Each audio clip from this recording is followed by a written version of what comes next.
Ah. Bonjour. Aujourd'hui, j'ai le plaisir d'accueillir Julien Asgalt avec moi. Julien est un YouTuber crypto qui a fondé la chaîne Swissborg Mania en 2020, qui compte maintenant plus de 11 000 abonnés. Avec lui, on va parler de qualité de vie, de crypto, d'investissement, mais aussi on va un peu découvrir un peu plus qui se cache derrière ce personnage. Donc d'abord, Julien, merci vraiment de donner de ton temps, de ta personne. Et ce matin, comment te sens-tu? Comment vas-tu? Alors pour tout te dire, on a passé une nuit horrible. Oh, Mais ça va. Ça va bien quand même. Voilà, on a le sourire, tout va bien dans la vie. Donc voilà. Mais c'est vrai que la nuit a été particulièrement agitée. ok, ok. Donc pas beaucoup dormi, on va dire. Voilà, derrière des sommeils régulièrement entrecoupés, voilà, il a fallu être réactif. Ah, je suis sûr que tu as bien géré et j'apprécie d'autant plus que tu aies pris un peu de ton temps ce matin au lieu de somnoler pour être avec nous. Mon plaisir. Donc, je voulais commencer par une question très générale parce que souvent, les gens, quand on aborde un sujet d'investissement ou de crypto, ils disent, ben, en réalité, peut-être l'argent ne m'intéresse pas. Ils n'ont pas vraiment, ils ont pas la vision que c'est un moyen pour autre chose. Donc, essayons de parler de peut-être cette autre chose. Et je voulais savoir pour toi, à niveau d'individu personnel, qu'est-ce que la qualité de vie? Que veut dire cette notion? Qu'est-ce qui vaut la peine d'être vécu, selon toi? C'est une très bonne question. Et, et pour moi, la qualité de vie, c'est la liberté.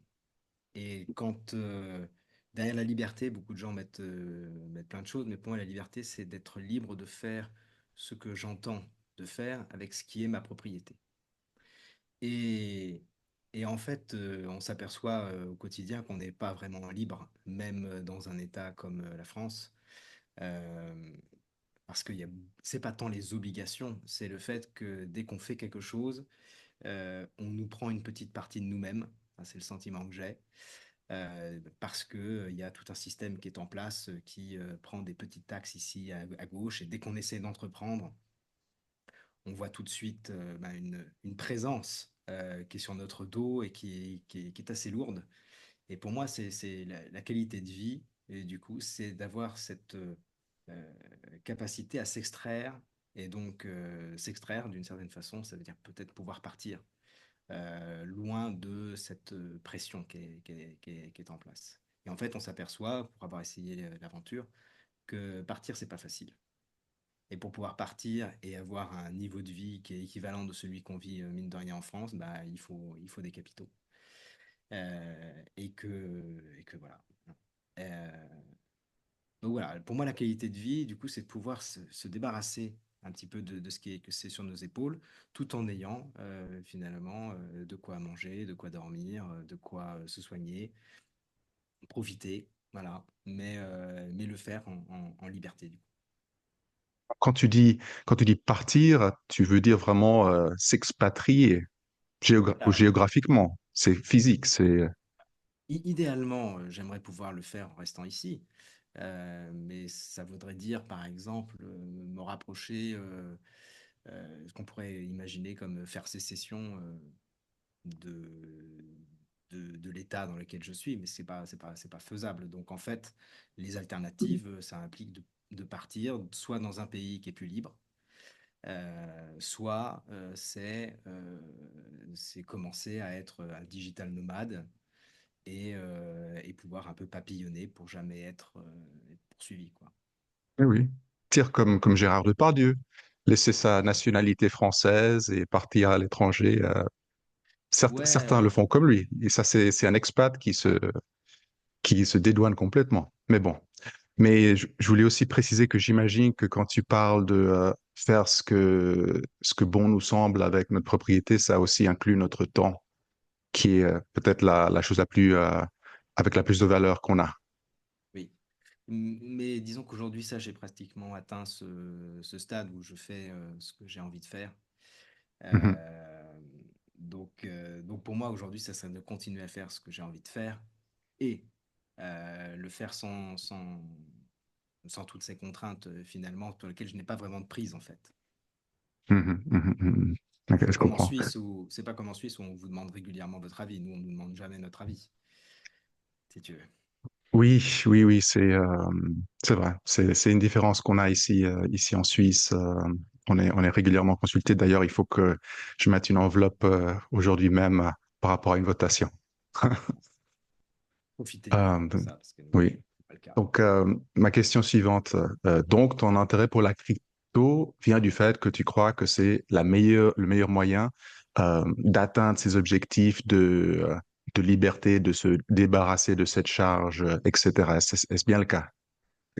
Mon intérêt de la crypto, il vient du fait que j'ai perçu, du fait des lectures et des choses que j'avais. Et moi, je m'étais beaucoup intéressé à la philosophie politique et au concept de société libre. Et je me suis aperçu que Bitcoin était peut-être un moyen d'atteindre cette direction-là. Donc, certains sont rentrés pour l'argent, mais moi, je suis rentré pour le côté philosophique, en fait, de la chose. Et je suis rentré, et je suis resté du coup pour l'argent, mais je suis rentré en me disant, Bitcoin est le seul actif insaisissable. C'est-à-dire si je l'ai sur mon wallet et que je maîtrise bien la sécurité de mon wallet, l'État ne pourra pas venir me le chercher. Voilà. Il se trouve que c'est vrai, que ça marche, que je peux l'envoyer à qui je veux, sans que personne ne puisse. Et donc c'est là où on retrouve du coup une totale liberté avec ces bitcoins, parce qu'on en fait ce qu'on veut. Personne n'est là pour me bloquer. Voilà. Et personne n'est là pour me dire, alors si, il y a le réseau qui est là pour me dire, quand tu transfères un bitcoin, des fragments de bitcoin, on va te prendre une petite commission pour faire vivre le réseau et pour que ça, voilà. Mais ça fait partie du règle du jeu et je les accepte. Voilà. Et après, libre à moi de faire ma transaction au bon moment. Voilà. Mais en soi, je peux vraiment l'envoyer à qui je veux dans le monde. Ok, donc c'est intéressant. Tu as commencé par la partie philosophique, et après, t'es resté pour l'argent, on va dire. Et oui, ça se noue bien avec ton intro où tu parlais de se débarrasser de ce fardeau. Donc, je comprends très bien. Euh, à ce stade, seulement 7% de la population mondiale a de la crypto. En France, c'est environ 20% des adultes. Donc, ça reste une énorme majorité qui a à découvrir cette classe d'actifs. Pour faire du divulgatif, moi aussi, je vais un peu présenter mon parcours d'introduction qui est similaire, mais après, j'ai moins approfondi que toi. Donc, moi aussi, j'ai commencé avec le bull run de 2000-2001, là où tout le monde bon, plein de gens se sont intéressés. Et la personne qui m'a mis la puce à l'oreille, c'est les présentations de Michael Saylor. J'ai trouvé qu'il était très cohérent, il est très terre à terre, très basique, et grâce à lui, ben, j'ai pu comprendre que un peu ce que tu disais, que le Bitcoin a tous ses bénéfices, euh, de par sa masse critique de plus de la moitié de la valeur du marché crypto, une, une, une stabilité dans le temps de par sa vieillesse et de par son parcours. On sait que tous les 5 ans, ça a augmenté de valeur. Et pour moi, quand il expliquait que le président de la SEC disait que pour lui, c'était un commodity, donc quand une autorité américaine qui pèse dit que pour moi, c'est un produit de base, c'est comme un baril de pétrole et tout ça, pour moi, ça a rendu cet actif digital, qui pour moi, digital, restait un peu dans l'éther vague. C'était quelque chose, non, non, c'est tangible. Il y a 21 millions de ces unités digitales et, euh, et et personne ne peut changer ça. Et donc pour moi, ça fait vraiment un déclic de compréhension. Et selon son explication, ben, c'est un peu un niveau de base, de cohérence sur laquelle on peut construire plein d'autres choses. Mais après, tout le reste de l'univers crypto euh, reste insaisissable mentalement pour moi.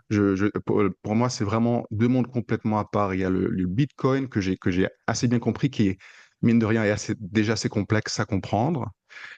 Et le reste, je suis ta chaîne un peu pour être un peu au parfum, pour voir un Oui. peu, mais mais mais quand tu les expliques, ça me paraît insaisissable et après voir les fluctuations de marché, j'ai l'impression que c'est un peu comme l'histoire de l'empereur et ses nouveaux vêtements. Il y a beaucoup de gens qui vendent du rêve parce que c'est compliqué à exprimer, encore plus compliqué à exécuter. Et donc, ils profitent sur le dos des gens plus ignorants qui pensent, ah, c'est la nouvelle tendance, etc., etc. Donc, euh, sur cette base déjà, bon, déjà, est-ce que tu es plus ou moins d'accord avec ce que j'ai dit? Et sinon, comment est-ce que tu ajouterais sur cette première base de compréhension de la crypto? Alors, je suis bien d'accord sur le fait qu'il y a Bitcoin d'un côté et ensuite il y a tout le reste. Et, et effectivement, Michael Saylor, si vous découvrez ce nom, allez regarder un petit peu tout ce qu'il fait parce que c'est Oui, vraiment oui. quelqu'un d'exceptionnel qui met son argent là où il a ses idées. Et ça, voilà, ça c'est courageux et il en fait la promotion. Moi, j'avais découvert avec Antonopoulos, qui lui rentre un peu plus dans le détail du fonctionnement de Bitcoin et il répond aux questions qu'on se posait déjà il y a une dizaine d'années sur et si le gouvernement américain voulait bloquer Bitcoin et si qu'est-ce qui se passerait dans telle et telle situation. Donc, il était un des premiers à faire des conférences sur Bitcoin et à l'époque, il y avait 3 personnes ou 10 personnes dans la salle. Donc, c'était vraiment un des premiers à communiquer sur la technologie Bitcoin.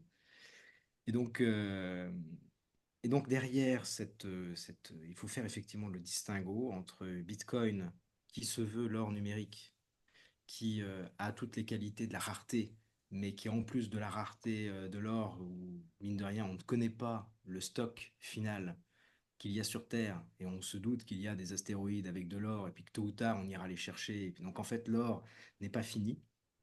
En tout cas, pour l'humanité, on va pouvoir toujours en trouver. Et puis peut-être qu'un jour, on saura en fabriquer. Ça, voilà, c'est un truc. Alors que Bitcoin est mathématique. Et donc les 21 millions dont tu as parlé, eux, ne seront jamais atteints, ou du moins quand ils seront atteints, il en restera toujours un petit pouillem à fabriquer, et on en a déjà perdu. Donc le 21 millions est vraiment une frontière mathématique infranchissable. Et donc ça crée la rareté, et donc la rareté apporte beaucoup de valeur dès lors qu'il y a des gens qui en veulent de ce Bitcoin. Et à côté de ça, en fait, Bitcoin aurait pu être l'objet unique, enfin la blockchain unique, sauf que les fondateurs et, enfin les fondateurs, Satoshi Nakamoto a une sorte de roadmap dans ces trucs. Il a dit on va développer des choses par la suite. Mais vous avez Vitalik Buterin qui, lui, a voulu aller plus vite, un petit peu que les autres, et a voulu implémenter dans Bitcoin ce qu'on appelle le fonctionnement des smart contracts, les contrats intelligents, qui permettent de faire plus de choses que simplement s'envoyer de la monnaie. Et ça a permis, cette blockchain Ethereum, finalement, de rendre les choses programmables. Et donc, Ethereum étant arrivé, alors avant, je n'ai pas, il faut peut-être revenir sur, il y a eu toute une période avant Ethereum qu'on appelait les altcoins. En fait, les altcoins, ce sont des alternatives à Bitcoin. Parce que ce qui fait la force aussi de Bitcoin, c'est son côté open source. Et donc, c'est copiable.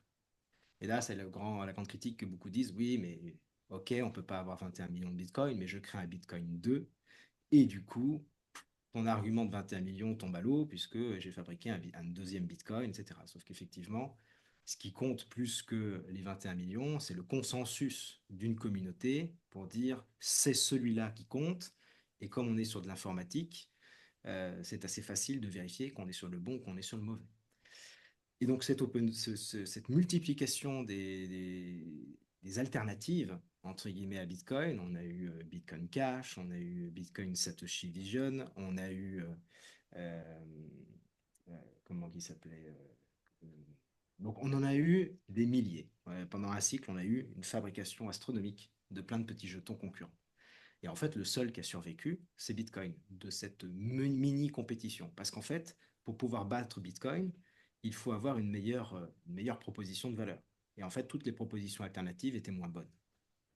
Et donc, en fait, Bitcoin, s'il est là aujourd'hui, s'il est, comme tu l'as dit, plus de 50% de la masse critique de la valorisation des cryptos, c'est parce qu'en fait, il a tué tous les concurrents pas parce que, il était agressif, mais simplement parce que les gens se sont dit, c'est là qu'il y a de la valeur, qu'il y a de la vraie valeur, et les alternatives ne survivent pas. À tôt ou tard, quand on t'envoyait un Bitcoin Cash, tu t'es dit, je le vends pour acheter du vrai Bitcoin. Donc, une fois qu'on a bien compris qu'il y a ce premier truc, qui ça a battu toutes les autres monnaies numériques qui se valaient de l'or 2.0 ou des monnaies d'échange, arrive la deuxième révolution avec Ethereum, qui veut donc générer un petit peu ces contrats intelligents. Et à partir du moment où on a une espèce qu'on va décrire comme un ordinateur collectif, où on va faire travailler des machines pour exécuter des petits contrats, des petits programmes informatiques, et bien là, ça ouvre le champ à l'innovation dans des proportions encore plus gigantesques. Parce qu'avec un ordinateur, on peut faire beaucoup de choses. Avec une barre de lingots en or, on en fait moins. Hein, voilà. On le stocke, on s'échange des petits fragments. On arrive à faire ça avec de l'or. Mais avec un ordinateur, là, on arrive à faire des choses incroyables. Et donc, à partir de là, bon, évidemment, il y a eu le même phénomène qu'avec Bitcoin, c'est-à-dire qu'on a voulu créer tout un tas d'alternatives à Ethereum, et ce qui explique pourquoi on a eu aussi dans un cycle précédent eh ben, des Polkadot, des Solana, des voilà. Donc la bataille sur ce méga ordinateur collectif n'est pas finie. Il y a encore une incertitude que Ethereum sera le grand gagnant. Euh, Solana est en train de se battre bec et ongle pour savoir lequel sera le plus fort. Et puis, on n'est pas à l'abri qu'une nouvelle blockchain émerge et vienne être ce super ordinateur. Donc là, il y a encore une guerre qui est à mener. Et c'est pas, c'est les gens qui vont décider laquelle sera la bonne. Et on peut tout à fait imaginer qu'on aura peut-être dans un monde deux, trois ordinateurs qui se font concurrence. C'est pas problématique. Ça marche très bien même en ce moment et il y a des techniques qui existent pour passer d'un ordinateur à l'autre, pour faire communiquer ces ordinateurs. Et c'est ce qu'on parle de temps en temps dans la chaîne, ce qui s'appelle les bridges, des ponts qui font passer d'un endroit à l'autre. Donc, quand on a compris Bitcoin, quand on a compris qu'il y avait ce super ordinateur, maintenant vient tout ce qu'on construit avec cet ordinateur.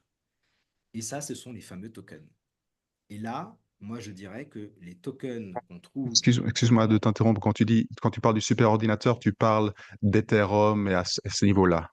voilà, OK. je parle Mhm. d'Ethereum, de Solana, Mhm. Polkadot, qui sont voilà, ces super ordinateurs, je simplifie Mhm. fortement, sur Mhm. lesquels on peut créer Oui. des petits programmes. Et c'est là qu'arrivent les tokens, en général, qui n'ont pas leur propre blockchain, d'accord, et qui se construisent sur une autre. Et là, en fait, on se retrouve dans un schéma plutôt entrepreneurial. Il y a quelqu'un, un groupe de personnes, des fondateurs, qui se disent cette technologie-là me permet de faire plus efficacement ce que fait le monde d'aujourd'hui. Parce que la blockchain rend les choses traçables, il y a un historique de blocs dans la blockchain qui va me permettre de faire des économies et apporter un meilleur service à mes utilisateurs. Et en plus, je vais utiliser un grand truc qu'on a découvert avec Facebook, Google et compagnie, qui est l'effet réseau. Et l'effet réseau qui donne de la valeur, effectivement, c'est très difficile de démarrer quelque chose si on n'a pas atteint une masse critique d'utilisateurs. Et ben la crypto, comme on distribue ces fameux jetons qu'on a construits sur cette blockchain pour inciter les gens à utiliser ton service, ben ça te permet assez rapidement d'atteindre 20 000, 50 000, 1 million de personnes qui vont commencer à utiliser ton truc, ton projet. Et donc, en fait, ces tokens qu'on retrouve sur ces blockchains-là, eh ben, dépendent énormément du fondateur, des équipes qui travaillent dessus. Et là, on peut tomber, évidemment, sur des fondateurs qui sont des voyous. On peut tomber sur des promesses qui ne seront pas tenues. On peut tomber sur des problèmes techniques voulus ou pas voulus. Hein. Il y a beaucoup de gens qui sont malhonnêtes et donc il faut se méfier. Et donc ils font un truc et puis derrière, bah, c'est un programme informatique. Donc un programme informatique, nous on n'y connaît pas forcément grand-chose. Et puis ils glissent une petite backdoor et du coup, quand ils en ont marre, ils disent bah, je siphonne. Donc ça, c'est malheureusement Ça arrive. Et en fait, on se retrouve dans le fait que la crypto, c'est ni plus ni moins pour moi, quand on parle de ces tokens, que la transposition de l'entrepreneuriat avec un appel à des financements accessibles à travers le monde. Et donc, du coup, on a les mêmes dérives que ce que l'on aurait dans le monde classique avec les gens. Et c'est pas parce qu'il y a 10 gars ou 100 gars qui ont été des arnaqueurs que tout est acheté. Et donc, il faut savoir faire sa petite recherche. C'est ça qui prend du temps, de l'énergie et pas mal de connaissances, mine de rien, pour essayer de dire là, j'y vais pas y aller parce que j'ai pas confiance. Et en fait, pourquoi on dit souvent aux gens aller sur Bitcoin? Parce que Bitcoin, on a confiance. Entre guillemets, tous ceux qui ont fait leur recherche et qui ont pris un peu de temps à se poser la question se disent là, on peut y aller les yeux fermés. Sur Ethereum, Solana, on arrive à se dire aussi on peut y aller les yeux fermés. Ça tombera pas à zéro. Et après, tout ce qui est construit dessus, voilà. Et donc, c'est comme ça que moi, je déterminerai les choses. Et alors après, il y a tout un phénomène aussi de projets où il n'y a aucun fondamental. Mais ça marche quand même. Parce que c'est ce qu'on appelle les meme coins. Et là, l'équipe, elle sert pas vraiment à grand-chose. Tu vois, ils ont lancé leur truc et puis ça tourne parce que c'est une grosse blague. Et c'est incroyable, mais les grosses blagues, quand beaucoup de gens y croient et sont à fond derrière, ben ça prend de la valeur. Mais ça peut très bien tomber à zéro si les gens ne croient plus à la blague. Et c'est pas pour autant un Ponzi ou un truc, parce que c'est écrit dessus que c'est une blague. Voilà. C'est un Donc Ponzi explicite. c'est un Ponzi. On peut, Voilà, c'est ça. C'est tant que la blague marche, ça fonctionnera. Mais dès que ça marchera plus, alors là, il faut être malin et partir avant les autres. Ouais.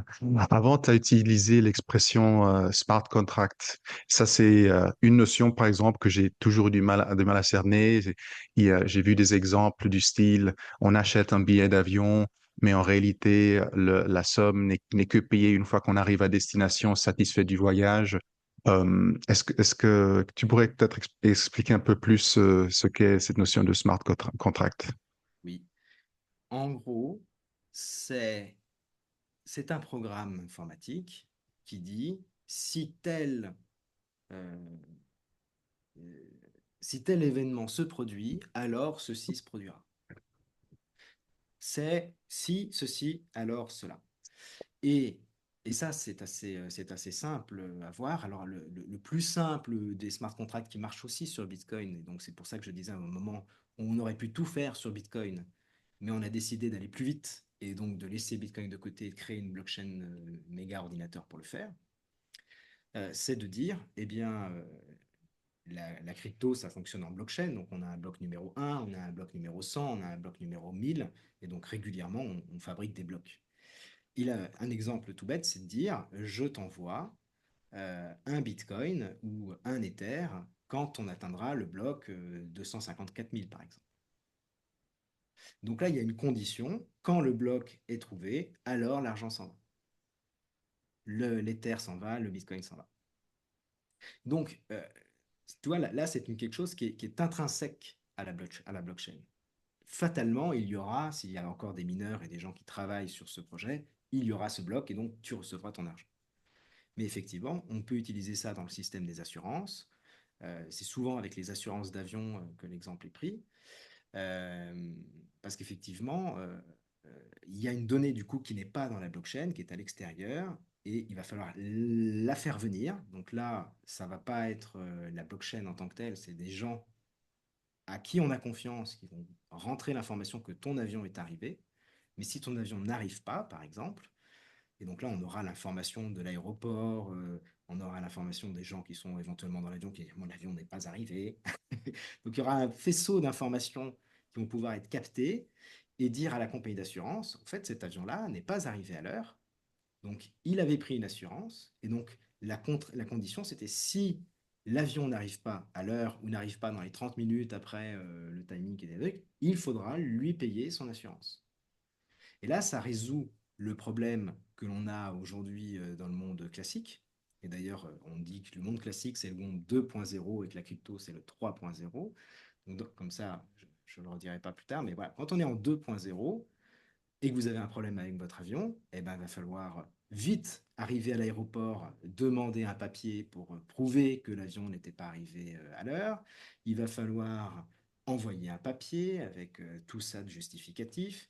Il va falloir l'envoyer rapidement. Il y aura quelqu'un en face qui va dire oui, oui, oui, il a bien reçu tout ça. Il va faire la checklist, il va prendre le temps de vérifier que tous les papiers sont là. Et au final, il va dire mais est-ce qu'il a bien payé sa cotisation? Est-ce qu'il n'y a pas une petite ligne quelque part qui va l'empêcher de recevoir son argent? Parce que c'est quand même mon métier d'assureur de ne pas payer trop. Et donc, une fois que tout ça va être bon, il va dire, eh ben c'est bon, dans un mois, parce que généralement, c'est pas instantané, vous allez recevoir un truc. Alors qu'avec notre système 3.0, tout avait été vérifié en amont, et dès que ça se déclenche, tu reçois ton paiement. Et là, C'est on un est exemple disruptif. super. Oui, Voilà. c'est super parlant parce que ça, dans cet exemple, ben, on nous libère de tout ce casse-tête de démarchage de notre point de vue d'utilisateur. D'un autre point de vue, peut-être on supprime un emploi chez l'assureur aussi parce il sera moins présent comme individu. Mais c'était très parlant comme exemple. Est-ce que je t'ai coupé? Tu voulais ajouter quelque chose? Non, non, non, mais je pense que c'est un exemple assez frappant. Et on peut multiplier les exemples et retenons qu'un smart contract, c'est si ceci se passe, alors, et c'est une question de programmation, on peut coder n'importe quoi sur ce concept-là. Si ceci, alors cela. Mm, mm, mm. Et quand il est Génial. déployé, ce smart contract, en fait, ça c'est une notion qui est assez intéressante, il est un peu dans le cloud. Il est dans la blockchain, il est disponible. Il peut être là depuis plusieurs blocs, etc. Et en fait, n'importe qui peut dire, bah, et généralement, il est quand même visible. Il y a un site internet où tu te connectes et puis tu dis, je veux utiliser cette assurance. Voilà. Et donc, tu vas choisir tes critères et ça va créer, finalement, ça va te permettre. Et en fait, il est accessible à tous.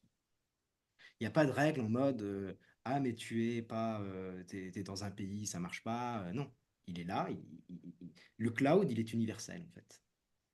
Et donc ça aussi, c'est quelque chose d'assez fort, c'est-à-dire que n'importe qui peut souscrire cette assurance, d'une certaine Oui, mais façon. après, pour l'application dans le monde 2.0, si on va dire comme ça, il faudra que le contrat soit accepté par les jurisprudences locales, etc. On pourra avoir accès, mais peut-être il ne sera pas reconnu localement, n'est-ce pas? En fait, c'est là la magie, c'est qu'en fait, le smart contract, s'il est bien codé, une fois qu'il est déployé et que la règle est connue, elle, normalement, elle est inviolable, cette règle. Tu vois? C'est une promesse qui est affichée. Et si tu veux en profiter ou y adhérer, évidemment, euh, tu vas te connecter et tu vas envoyer tes sous, ce qui est ta cotisation. Voilà. Et en fait, une fois qu'il est en place, ce smart contract, aucune juridiction peut venir supprimer un smart contract qui est en place.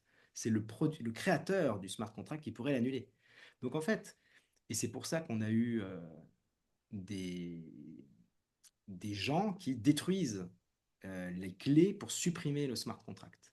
On a eu ça avec un système qui s'appelle Tornado Cash, qui permettait un petit peu de mixer, rendre un petit peu plus de privacy sur les transactions Bitcoin, et ce qui permettait un petit peu bah voilà, de dire j'envoie de l'argent à quelqu'un, mais j'essaie de ne pas dire qui je suis. Et ça, en fait, ces gens-là, ils ont publié leur truc, ils ont supprimé, mais on vient les embêter eux, mais on ne peut pas embêter le programme. Le programme, il est là, il sera là toujours. Mais les gens qui ont créé le programme, les juridictions, les Américains, les Européens, qui sais-je, peuvent aller chercher ces gens-là. C'est ça le problème. On ne va pas attaquer le programme, on va attaquer les gens. Non, et en te posant la question, je me suis rendu compte que je pensais encore de la façon 2.0 dans le sens que oui, il y a ce contrat, mais après, il va falloir passer par un juge, etc. Mais non, précisément parce que c'est smart, c'est automatique et on n'a pas besoin d'une validation autre. C'est ça.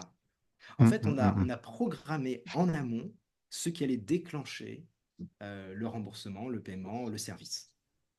Hum, Voilà. hum, hum, hum. Là où il y a encore des petits points de friction, c'est sur la donnée qui va arriver dans la blockchain avec est-ce que l'avion est bien atterri ou n'est pas bien atterri. Et ça, on fait confiance encore à des entreprises ou à des groupes de personnes qui s'engagent à le faire. Alors, c'est là où ça devient technique et complexe, hein. Mais on arrive quand même à faire en sorte que ce soit plusieurs faisceaux qui confirment l'arrivée ou non d'un avion, et pas juste la compagnie d'assurance qui pourrait dire en fait il n'est pas arrivé. Parce que ça serait le piège, ce serait que la compagnie dise toujours il est toujours arrivé à temps, cet avion. Et après, il y a une certaine spécificité parce que, bon, en Europe, on est plus protégé qu'en dans d'autres endroits. Et donc, théoriquement, avec certains retards, on a droit à certaines compensations. Donc, ça serait des smart contracts qui seraient déployables seulement dans l'espace européen où on bénéficie de ces droits, par exemple. Oui, alors C'est-à-dire, après, quelqu'un en Afrique pourrait les souscrire, mais comme c'est pas la même, ce cadre juridique ne régit pas son continent, ben, je vais pas finir la phrase. Vas-y. non, mais tout est envisageable. Après, une fois qu'il est lancé, ce smart contract, généralement, tu vois, on doit prendre une assurance pour quelque chose qu'on se sert. Donc, si tu ne montes pas dans l'avion, s'il n'a pas acheté de billet d'avion, généralement, l'assurance, elle n'est pas vraiment accessible. Tu vois. Mm, Donc, un Africain, s'il voulait utiliser ce service, bah, il faudrait qu'il prenne l'avion en question. Donc, après, c'est tout à fait possible, hein. Mais, et je pense que c'est beaucoup plus juste, finalement, de rendre ce service pas forcément lié à la nationalité des gens, mais à l'utilisateur. Voilà. oui, tout Et à fait. ça, Celui qui vole le en système. Europe avec ses protections. C'est ça, Voilà. par C'est ça. exemple. Mais c'est sûr que ce qu'on appelle le terme disrupter, c'est-à-dire que ça va rebattre les cartes du système tel qu'on le connaît aujourd'hui. Ça devrait conduire à des assurances qui coûtent moins cher, puisqu'effectivement, il y a moins de personnes. Ça devrait être beaucoup plus efficace. Et je pense qu'en fait, les gens prendraient beaucoup plus d'assurance qu'ils ne le font aujourd'hui, tout Mm, simplement. mm, mm.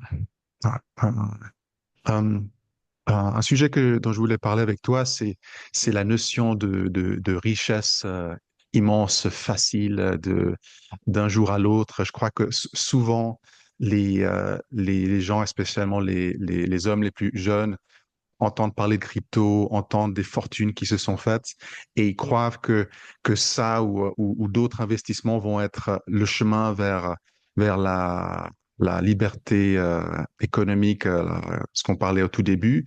Et je crois que c'est important de peut-être mettre un peu tout ça en contexte. Moi, j'aime beaucoup quand Warren Buffett disait que la première chose ah, je crois qu'il parlait plus à quelqu'un de jeune qui est en formation et tout ça.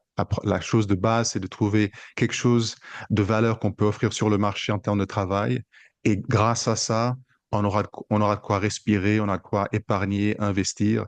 Il faut pas penser, étant ado, que ouais, je vais être intelligent, je vais savoir où investir et ça sera mon plan de sortie. Est-ce que tu es d'accord avec ça? Je suis d'accord sur le fait qu'il faut, pour pouvoir gagner de l'argent, enfin beaucoup d'argent, il faut déjà en avoir. Donc c'est la base. C'est-à-dire que l'argent ne pousse pas au ciel, le Bitcoin ne pousse pas dans les airs, on n'a pas à se baisser pour ramasser l'argent. Donc il faut bien commencer à en avoir. Et donc la façon la plus évidente de commencer à mettre de l'argent de côté, c'est d'avoir un travail et de ne pas tout dépenser. Et là-dessus, ne pas tout dépenser, c'est pas forcément simple parce que bah voilà, on vit quand même parfois à la limite de ses moyens et voilà, mais c'est un franchissement d'état d'esprit qui est difficile à faire. Mais moi, je sais que quand j'ai découvert Bitcoin, j'étais tellement enthousiasmé par le concept que je me suis dit, je vais vivre un peu en asset pendant des mois. Je mangeais patates.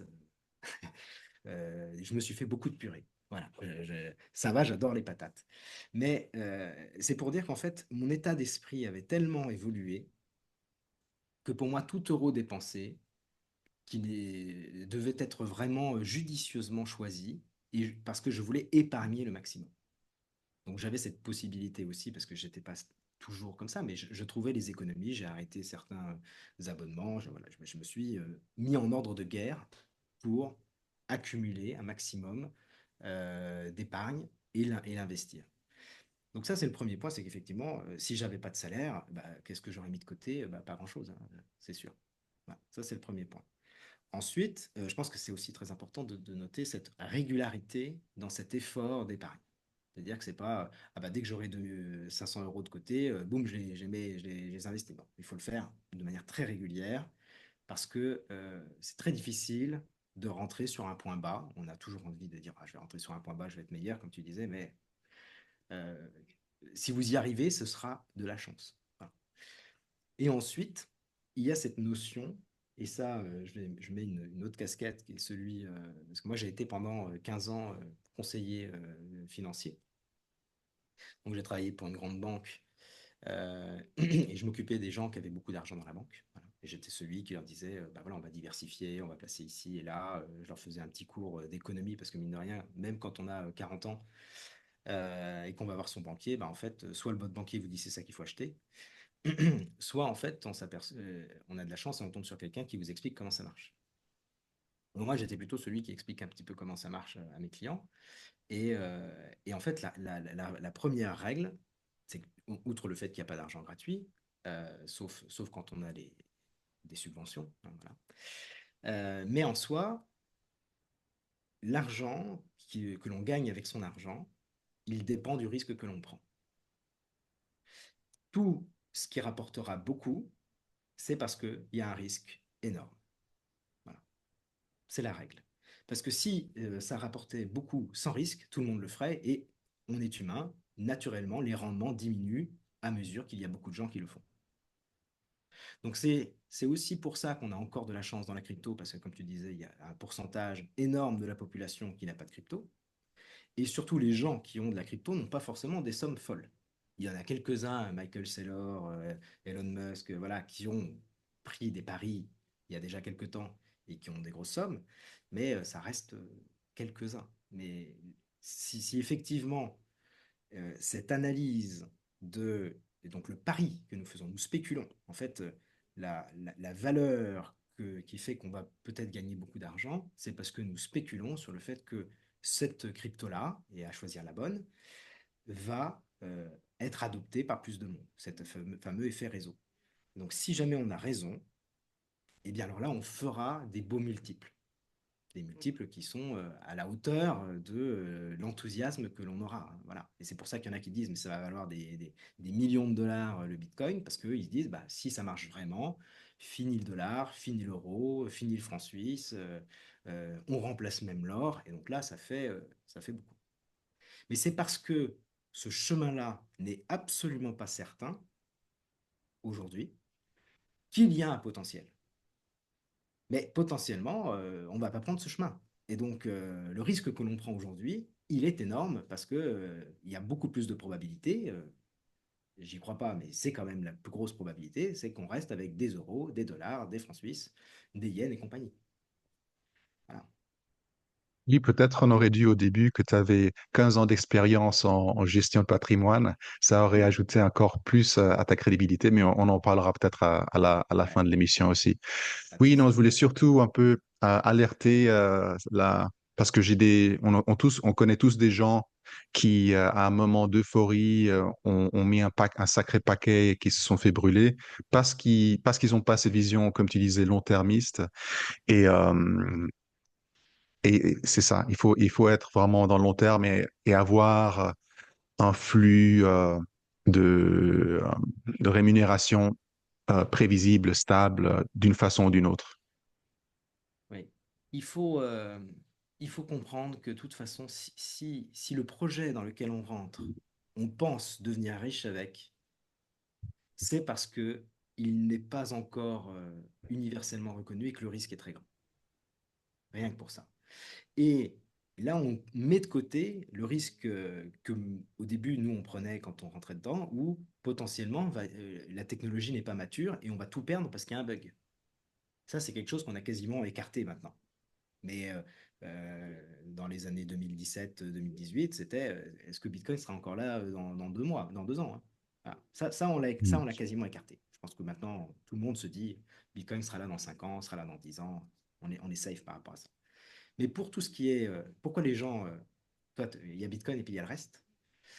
Et d'une certaine façon, moi je dis Bitcoin, ok, la proposition de valeur est assez connue, donc c'est good. Le risque, pour moi, il est presque même au même niveau que l'or, tu vois. Donc l'or, ça fluctue quand même pas mal. Mais en soi, quand on a franchi le cap et qu'on se met en mode l'avenir, c'est du Bitcoin, bon, bah, comment faire plus de performance que Bitcoin? C'est là, on va sur les petits trucs. Et sur les petits trucs, bah, le risque là devient quels sont les gens qui sont derrière cette crypto, comment ils se comportent vis-à-vis de leur communauté, est-ce que c'est un service qu'ils proposent qui est utile? Et en fait, on change de cap et c'est est-ce que c'est une entreprise valable? Est-ce que ils se disent être le remplaçant de Booking.com? Est-ce que effectivement il y a des chances que ça soit le cas? Et s'il le casse, est-ce que derrière ça se traduira bien dans mon jeton? Et là, on comprend tout de suite qu'on rentre dans un autre jeu de dire ok, bah dans un truc comme ça, c'est possible que ça foire parce qu'il y a déjà un concurrent qui est déjà en place. Même sur ce marché, il y a déjà trois, quatre concurrents. Alors, quelle est la probabilité que le petit va marcher?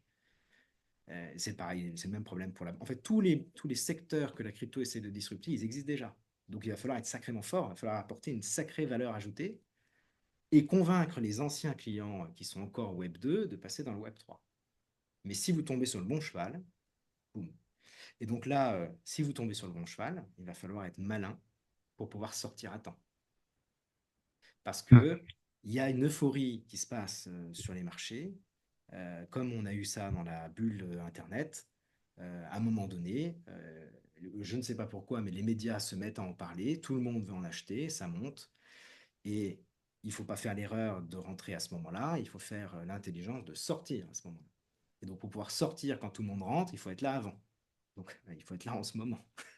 Oui, Et oui. maintenant, voilà. Non, tout, tout gestionnaire dirait que tant la rentrée que la sortie, il faut faire par étapes, pas d'un seul coup. Euh, donc, avec le schéma à gros traits de ce qu'est la crypto pour toi, Bitcoin, base, après on a les Ethereum, Solana, et après on a les tokens, etc. Et tu l'as dit très bien, à ce niveau haut, c'est vraiment comme n'importe quelle entreprise qui essaye de lever des fonds. Et Oui. donc, ma question suivante, c'est précisément si quelqu'un a de la chance de pouvoir épargner, mettre de côté et investir, ben, qu'est-ce qui fait que ces options crypto soient plus intéressantes que l'immobilier, que des marchés, que des parts d'Apple ou de l'or encore? Ou est-ce qu'il faudrait diversifier un peu partout? Qu'est-ce que tu me dirais? Alors, alors, moi, de la façon dont je fais les choses, je diversifie dans pas mal de choses. Euh, j'ai pas d'or parce que je migre directement sur l'or 2.0. Voilà. Même si sur l'application que j'utilise, ils ont ce qu'ils appellent une thématique. Et on a à la fois de l'or et du bitcoin à l'intérieur. Et c'est eux qui basculent d'un côté ou de l'autre. Et donc, pour l'instant, c'est beaucoup plus de bitcoin que d'or, mais il y a quand même de l'or à l'intérieur. Mais ce qui explique pourquoi il y a un potentiel plus important, c'est parce que bah, c'est pas mature. Tu vois, c'est-à-dire que Apple, c'est encore un système de croissance. Tu as choisi une entreprise de la tech, donc il crée des nouveaux produits. Et donc de là-dessus, il touche des nouveaux utilisateurs, mais c'est tellement gros qu'en gros, la croissance est quand même difficile à atteindre. Mais quand tu commences d'une petite entreprise qui, qui, qui a levé 20 millions, 15 millions, la route est longue pour qu'elle atteigne une valorisation à la Apple. Donc le potentiel de croissance, il est là. Mais ça reste un potentiel, il faut encore qu'il se réalise. Mais voilà. Donc l'immobilier, c'est pareil, tout le monde est déjà, entre guillemets, on en construit des nouveaux, mais on a un stock qui est assez. La croissance de l'immobilier, elle vient plutôt du niveau de vie des gens. Et on le voit, hein, si à Londres c'est plus cher qu'à Paris, c'est parce qu'ils sont plus riches et ils payent moins d'impôts. Et voilà. En Suisse, ça coûte très cher, mais les gens ont les moyens. On va dans un pays pauvre, bah, l'immobilier coûte pas cher. Voilà. Donc l'immobilier, faire un pari sur l'immobilier, c'est faire le pari que le niveau de vie des gens va augmenter.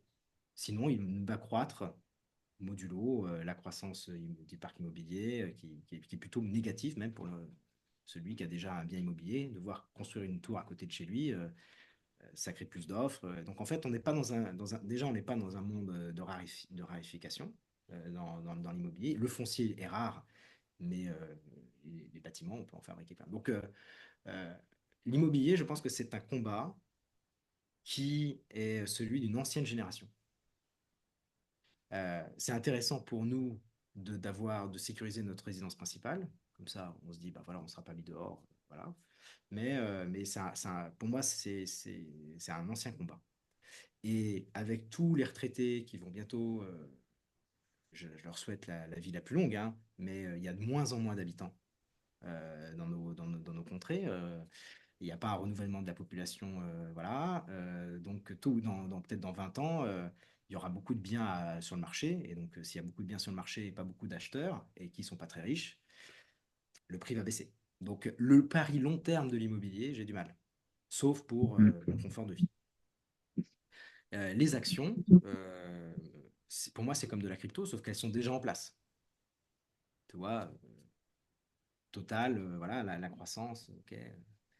Mais voilà, le potentiel de croissance est moins fort que sur une startup. En fait, toutes les cryptos qu'on parle d'aujourd'hui, c'est des startups. Donc, une startup, même dans le monde classique, si ça marche, on arrive tellement tôt dans le système que potentiellement, si ça marche, ça fait beaucoup. Voilà. Oui, je te pose des questions assez directement parce que toi-même, tu es super transparent avec tes avoirs sur ta chaîne. Tu en parles, tu fais des updates trimestriels, un truc comme ça. Et donc, Ouais. selon ces updates, tu es vraiment... bon, il y a beaucoup évidemment dans ta résidence principale. Et Oui. après, presque tout le reste, c'est plus de la crypto. Et moi quand je pensais aux questions à te poser, je pensais que tu allais dire que bon, l'immobilier, on a aussi plus facilement en Europe, plus facilement accès à des effets de levier qui peuvent être intéressants sur un horizon moyen-long terme. Mais après, bon, si on est d'accord que la crypto, c'est au même titre qu'une start-up qui commence à être cotée en bourse, euh, bon, peut-être c'était la réponse que tu venais me dire. Tu es plus intéressé par la crypto parce que tu vois que c'est encore plus foisonnant, il y a beaucoup plus de risques, mais aussi plus de potentiel rentable. Oui, et puis, pour moi, c'est un petit peu différent parce que je passe mon temps à regarder ce qui se passe dans la crypto. Donc en fait, c'est un peu comme le patron de sa boîte qui connaît sa boîte et qui se dit bah non, mais je vais laisser mon cash tourner dans cette boîte, réinvestir dans mon outil de travail, voilà. Parce qu'il connaît. Et quand on pose la question à un dirigeant d'entreprise, il n'a pas le sentiment de prendre beaucoup de risques. Pourtant, il a tout son argent dans sa startup, mais en même temps, il est dedans. Il voit ce qu'il fait, il voit la rentabilité, il voit ces trucs. Et quand on est depuis longtemps dans la crypto, on est un peu dans ce truc-là. On, on réinvestit dans ce en quoi on croit. Comme on donne du temps à suivre ce qui se passe, et bah, voilà, le risque est réduit par la connaissance que l'on a du marché, un petit peu. Donc ça aussi.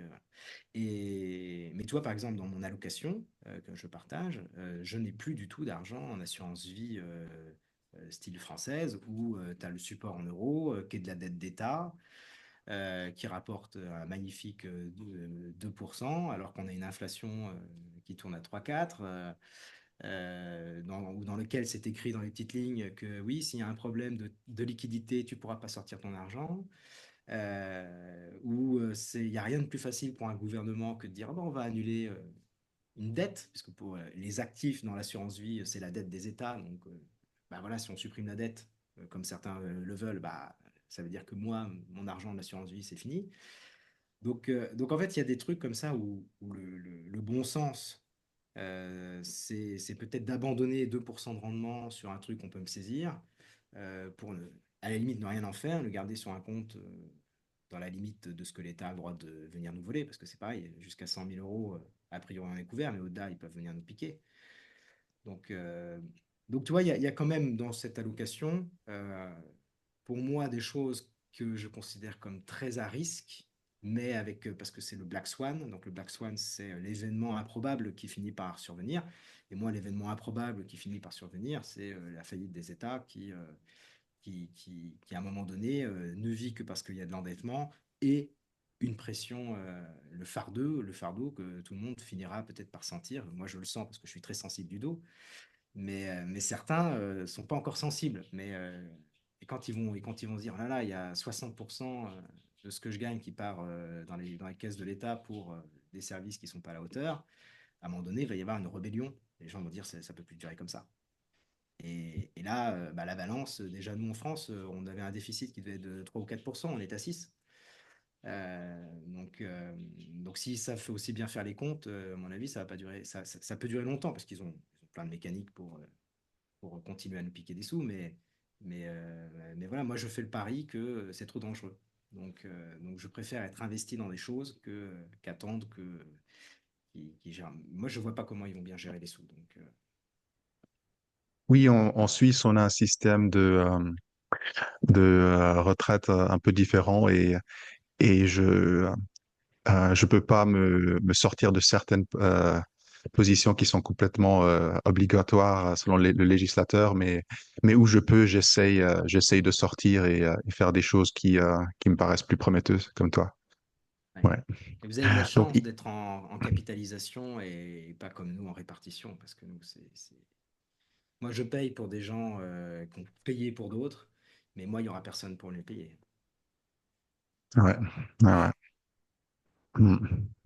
Il y a littéralement des milliers d'actifs projets crypto et on va pas en parler de tous évidemment. Je voulais parler de deux je sais qui t'intéressent. Le premier, c'est le projet Galactica. Pour ceux qui ne connaissent pas, est-ce que tu pourrais expliquer de quoi il s'agit? Oui. Alors, Galactica, c'est un projet qui crée une nouvelle blockchain. C'est une blockchain qui sera interopérable, donc ça veut dire qu'il discute avec Ethereum, avec Solana, voilà.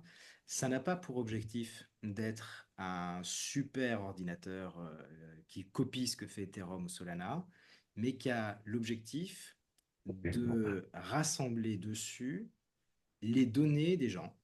Les gens vont pouvoir partager leurs données dans ce qu'ils appellent un IVM, Identity Virtual Machine. Donc en gros, c'est un, c'est un méga ordinateur pour sécuriser notre identité. Cette identité, en fait, elle va se forger avec tout un tas de données qu'on va bien vouloir y mettre. On va pouvoir y mettre les données financières. On va pouvoir y mettre nos données de connexion à tel et tel site, de voyage, de gens qui jouent aux jeux vidéo, ils pourront dire bah, j'ai joué à tel et tel jeu vidéo, ce que je mets sur les réseaux sociaux, le fait que je paye bien mon assurance, enfin voilà, tout un tas de données. Ah, évidemment, quand on entend ça, on se dit, oulala, mais il est en train de mettre toutes ces données personnelles sur une blockchain visible par tous. Donc, en gros, tout le monde va voir ce qu'il fait. Donc, évidemment, ça, ce serait le cas si on était sur Ethereum ou Solana, qui sont des blockchains où alors, on peut quand même crypter un petit peu les choses. Et là, sur Galactica, l'idée, c'est qu'on va utiliser une nouvelle technologie qui s'appelle le FHE, Fully Homomorphic Encryption, plus une autre technologie qui est le ZK-Proof, c'est Zero Knowledge Proof, qui en fait, ces deux choses combinées permettent de totalement crypter l'information que l'on partage on-chain. Donc quelqu'un qui regarderait de l'extérieur, il ne verrait que des chiffres incompréhensibles.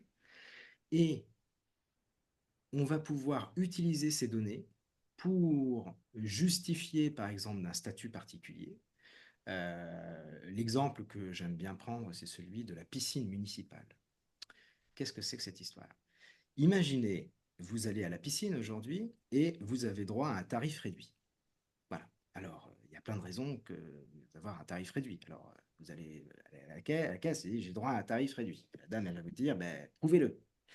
Et donc, vous allez devoir montrer soit que vous êtes en situation de handicap, donc c'est toujours désagréable de dire, bah oui, ben regardez, je suis, voilà, ou bah, je suis famille nombreuse, ou je ne gagne pas beaucoup d'argent. Donc c'est assez dérangeant de devoir montrer à un agent municipal la raison qui montre que vous avez le droit d'avoir un tarif réduit.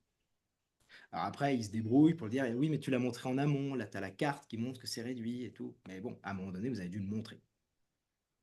Avec le système Galactica, en fait, l'information, vous allez la montrer à la personne, mais vous n'allez pas montrer l'information en tant que telle, vous allez juste prouver.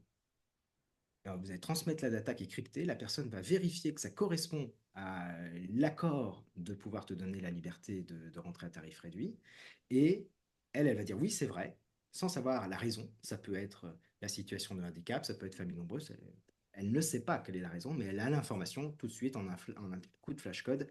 Ok, tu peux y aller.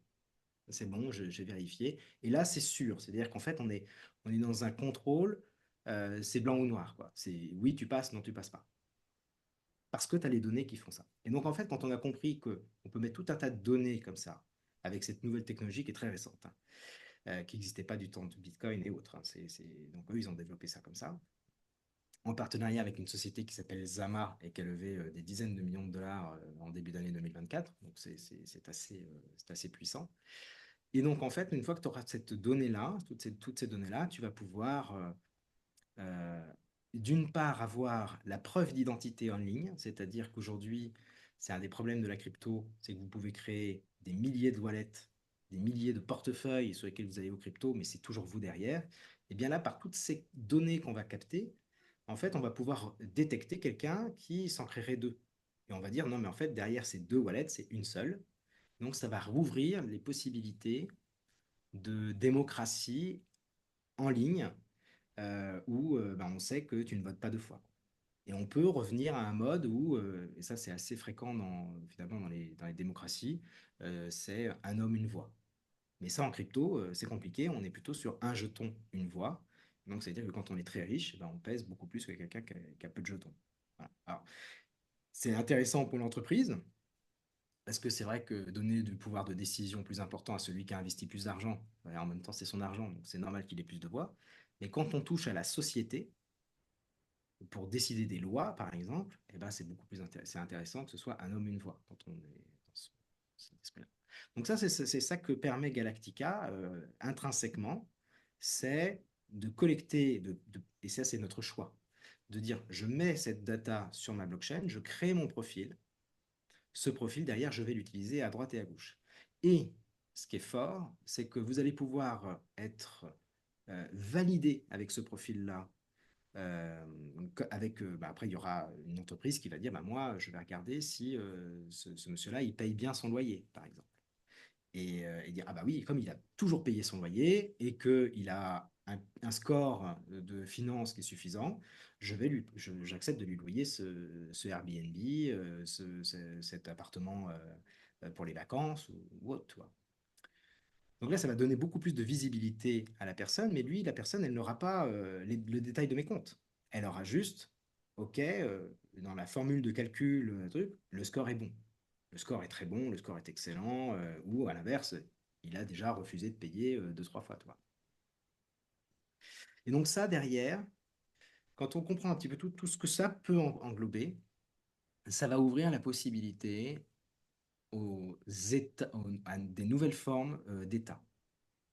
Donc là, j'invite ceux qui sont intéressés par tout ce qui est les nouveaux cas, les nouvelles opportunités de vie, de société qui peuvent émerger, à regarder ce qu'a écrit Balaji, qui est l'ancien CTO de Coinbase. Il a écrit presque un roman.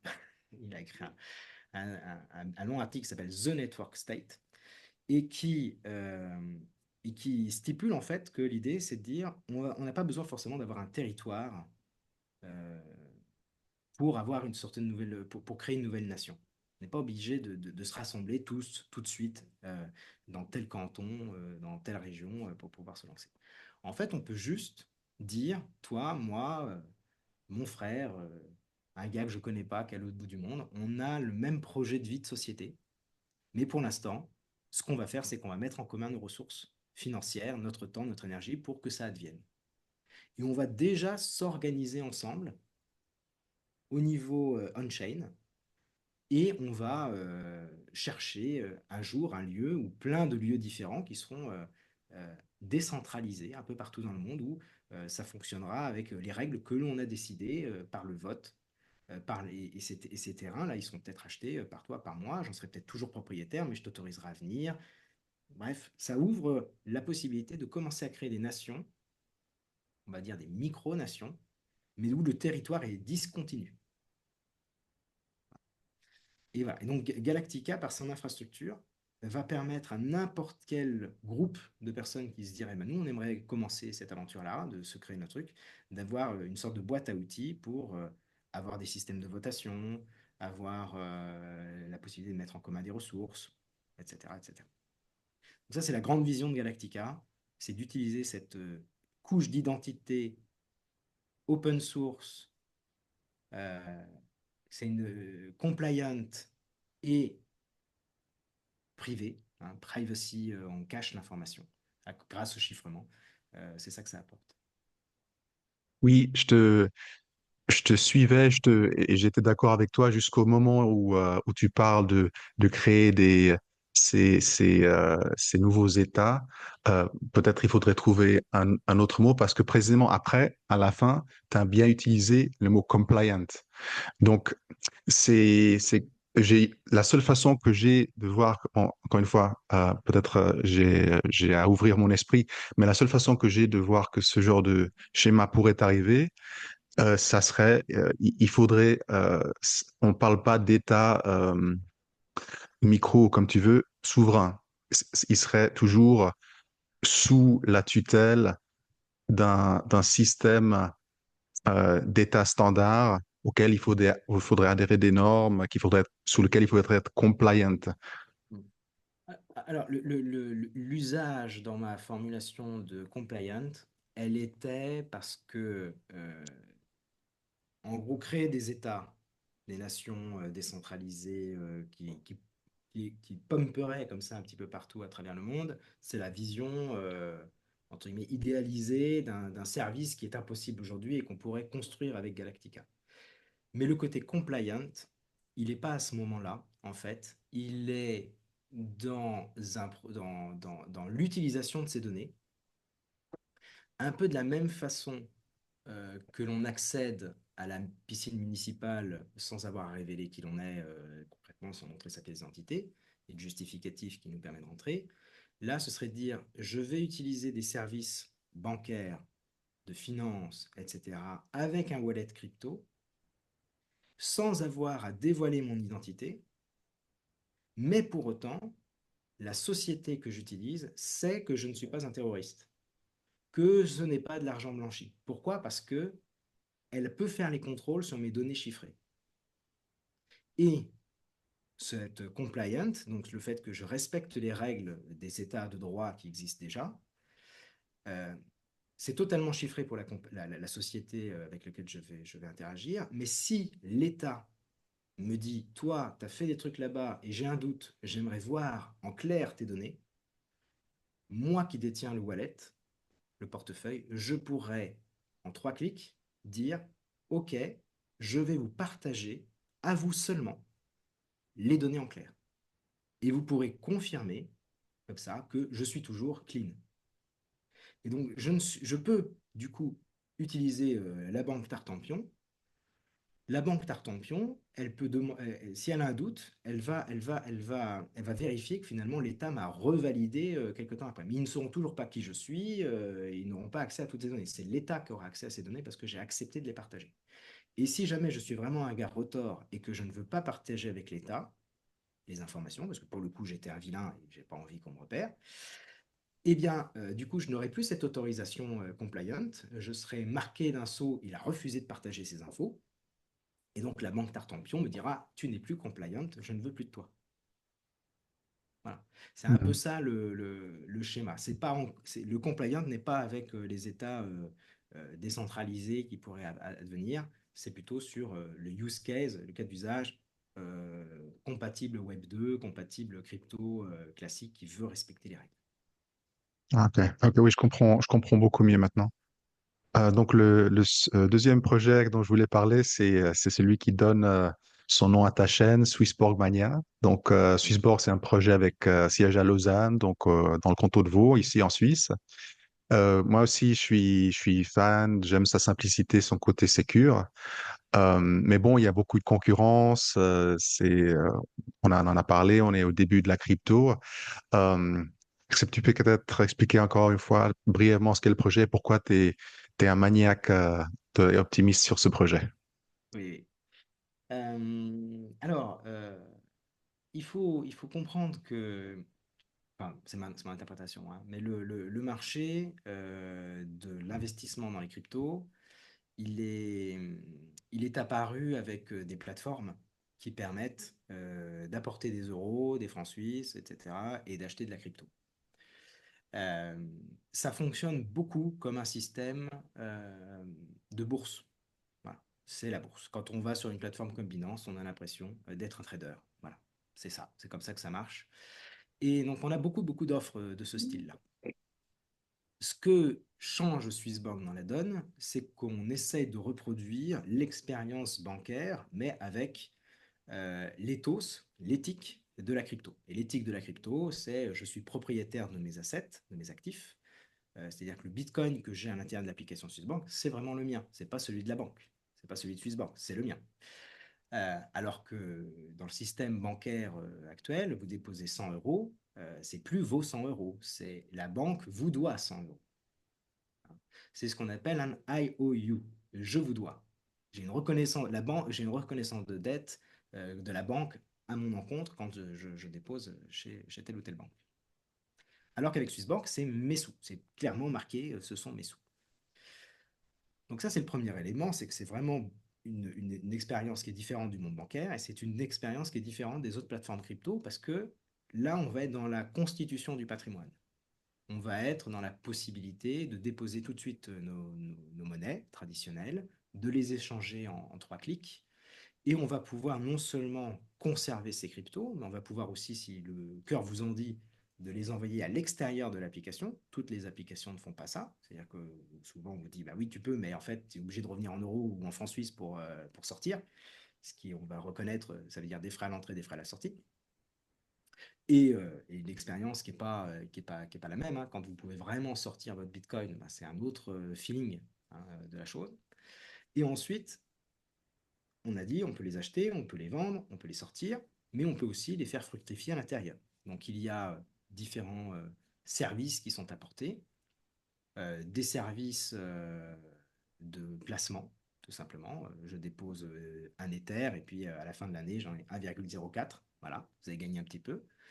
Ça se fait avec la vraie technologie blockchain, donc avec des vrais produits financiers construits sur la blockchain et c'est pas du crédit, voilà, c'est des vrais trucs.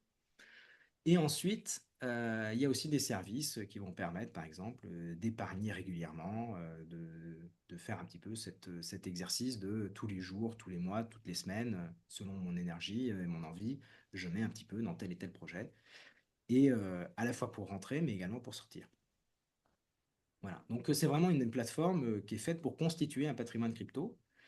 Et l'éthique de la maison, c'est qu'on est très communautaire. C'est dans le sens où les fonds, les- les actionnaires et les détenteurs de jetons sont des membres de la communauté. On a fait Swissborg, alors je dis on parce que je suis dans l'aventure depuis les toutes origines, je ne suis pas un fondateur, hein, du tout. Depuis les origines, j'étais parmi les premiers à mettre des sous dans l'aventure. Et en fait, pour moi, c'est presque une coopérative. Moi, je vois le Swissborg comme une banque coopérative crypto. Voilà. Et donc, c'est tellement coopératif que bah, l'objectif de Swissborg, c'est de dire, quand on fait des profits, les profits, on les réinvestit dans l'application pour qu'ils soient le meilleur produit possible. On ne distribue pas de dividendes pour le moment, mais on peut redistribuer aux détenteurs des jetons. Voilà. On peut avec différents programmes. Donc, en fait, c'est vraiment orienté les utilisateurs. Voilà. Et donc, on a régulièrement des sollicitations, des votations pour savoir comment on va s'organiser ensemble, lister des nouveaux jetons, voilà, voter pour une redistribution. On a ce genre de discussion-là. Oui, tout à fait. Moi j'aime beaucoup la sécurité de l'app dans le sens que les fonds sont ségrégés. Ils n'utilisent pas nos jetons pour des aventures et c'est clairement dédié à un individu. Et aussi, j'aime aussi la partie communautaire, mais si je suis complètement honnête avec toi, je pense que c'est bien, c'est peut-être un début, mais des fois, j'ai l'impression parce que la votation, que faire, brûler, mettre avec des jetons qu'on ait sur plus, etc. Ou participer en dessinant des emojis pour des icônes, des trucs comme ça. J'ai presque c'est un peu un effort d'occuper les gens, de leur faire sentir euh, qui participent à quelque chose, mais c'est pas vraiment des votations à énorme poids. Mm. C'est normal parce que ça reste une start-up dans la tech Mhm. et alors, j'ai aussi maintenant, depuis quelques temps, la casquette étant au conseil d'administration de Swissborg. Ça, c'est à souligner. Bravo d'ailleurs, j'ai voté pour toi. Merci. Ah, c'est gentil, c'est gentil. Donc, je vais juste revenir un petit peu là-dessus. Donc, Swissborg Mm. a ouvert le conseil d'administration à des membres de la communauté, et donc il y avait la possibilité de voter pour un candidat, donc qui respectait un certain nombre de critères, notamment d'avoir investi réellement dans la structure, d'utiliser la plateforme, etc. Et donc, c'est la communauté qui a voté pour élire. Et donc, je m'étais porté candidat. Et grâce à toi et plein d'autres, j'ai été élu. Et donc, maintenant, au conseil d'administration, il y a un représentant de la communauté. Mais ce qu'on ne voit pas en tant qu'utilisateur de tous les jours, c'est qu'effectivement, les choix qui sont faits sur la technologie, le développement du produit, etc., bon, sont des choix extrêmement complexes. On est dans un secteur qui essaye de disrupter, transformer le monde bancaire que tout le monde connaît, avec une technologie qui est extrêmement changeante. Il y a 10 ans, voilà, Solana, ça n'existait pas. Ça change tout le temps. Et, et, euh, et du coup, donner ce genre de choix-là, qui sont très techniques, à monsieur, madame, tout le monde, c'est pas comme demander est-ce qu'on doit plus punir, tu vois, dans les votations suisses, c'est quand même des questions, il y a un peu d'économie, mais c'est bien souvent du sociétal. Est-ce qu'on va autoriser la marijuana, les choses comme ça? Et donc là, tout le monde a une opinion qui peut assez facilement être éduquée. Mais dans une entreprise où il s'agit de dire c'est soit ça, et en fait les deux chemins sont intéressants, mais il faut qu'on priorise l'un plutôt que l'autre par rapport à la roadmap qui doit quand même rester parfois un petit peu secrète, bah voilà, parce que sinon les concurrents copient, sinon voilà, c'est très compliqué. Donc je pense que c'est la nature même du secteur dans lequel on est et le fait que bah, c'est technique et que bah, voilà, si on commençait à poser cette question-là, euh, on n'en finirait pas de donner des informations pour avoir une réponse pertinente. Et au final, on donnerait plus d'informations aux concurrents que ça aiderait la société. Donc aujourd'hui, on va dire qu'on est dans une technocratie avec des gens qui s'y connaissent, qui prennent les décisions, qui ont un... Voilà. Et nous, à notre niveau, on peut, et c'est ce qu'on fait beaucoup, hein, dire ce qu'on veut. Et après, ils priorisent par rapport à leur roadmap et par rapport à ce qui, pour eux, fait plus de sens. Mais voilà, il y a quand même un gros input de la communauté. Oui, non, mais avec cette explication, je comprends bien mieux et oui, ça fait sens, ça fait sens. Je crois, mais je crois que c'était très important que quelqu'un comme toi le dise. Parce que moi, je suis fan de l'application. Avant de la découvrir, j'étais sur d'autres et je vais pas parler des frais de sortie, des transferts. C'était un cauchemar. Donc, franchement, arriver sur Swissborg, c'était la terre promise presque. Ouais. Et Ça bon, change, oui, c'est oui, là où vas-y, ça vas-y. change, c'est là où ça, entre guillemets, le shift se fait, c'est on comprend l'éthique des gens qui sont derrière l'entreprise. Leur objectif, alors est-ce qu'ils y arriveront ou pas, c'est qu'on soit 1 million d'utilisateurs à devenir libres financièrement. 1 million, alors il y en aura beaucoup plus qu'1 million d'utilisateurs, mais il y en aura peut-être 1 million parmi nous qui ben voilà, se diront, ça y est, je mène mes projets de vie comme je l'entends, je n'ai plus la lourdeur sur mes épaules, pas forcément la même que moi je subis, peut-être qu'une autre lourdeur que les gens aimeraient se débarrasser, Mhm. mais voilà. Et du coup, on comprend pourquoi bah, les frais ils essaient de faire des frais justes, tout simplement. Ils ne cherchent pas à dire, oui, l'année dernière, on a fait 3 milliards de résultats, de bénéfices, et ces 3 milliards ne se retrouvent pas dans le produit, tu vois. Ce qui Mhm, arrive chez mhm. d'autres plateformes où bah, leur objectif, c'est de faire le maximum de fric. pressurisé, améliorer le produit juste ce qu'il faut pour continuer à être le plus rentable possible.